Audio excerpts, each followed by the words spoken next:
அரங்கரும் அடியேனும் ஓம் அகத்திஷாய நம. அரங்கமுருகா நினது திருவடி சரணம். திருக்குறள் வினைத்திட்பம். எண்ணிய எண்ணியாங்கு எய்துப எண்ணியார் திண்ணியராகப் பெறின். நல்ல எண்ணங்களை மனதில் இடைவிடாது நிறுத்தி செயலை பற்றி சிந்திக்கும் ஆற்றலை பெற்று விடுவார்களானால் நினைத்தபடி அச்செயலை செய்து விடுவார்கள். காதலாகி கசிந்து கண்ணீர் மல்கி ஓதினால் குருவின் திரு அருளை பெற இயலும் என்ற ஆறுமுகப் பெருமானே.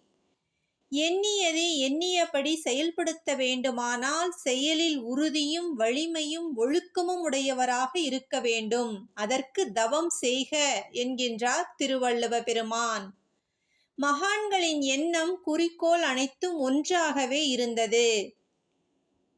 எத்திக்கும் என்னுள்ளம் தித்திக்கும் இன்பமே என்னுயிர்க்குயிராகுமோர் ஏகமே ஆனந்த போகமே யோகமே என் பெருஞ்செல்வமே.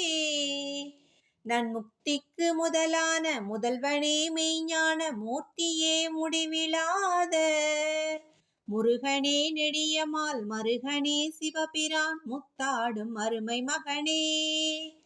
பத்திக்கு வந்தருள் பரிந்தருளும் நின்னடி பற்றி அருளி என்னை இந்த படியிலே உழல்கின்ற குடியிலே ஒருவனாய் பண்ணாமல் ஆண்டருள்வாய் என வள்ளல் பெருமானார் எண்ணம் எப்பொழுதும் மரணமில்லா பெருவாழ்வு வாழ்வது ஒன்றே என்று சிந்தித்து செயல்பட்டு வாழ்ந்து வெற்றி பெற்றவர்.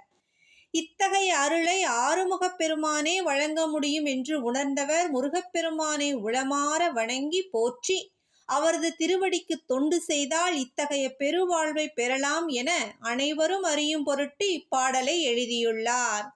முருகப்பெருமானே ஞானத்திற்கு தலைவன், சைவத்திற்கு தலைவன், தர்மத்திற்கு தலைவன்.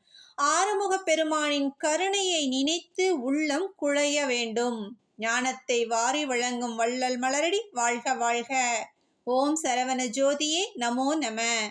குருவின் அருளோடு பணிவான காலை வணக்கம்.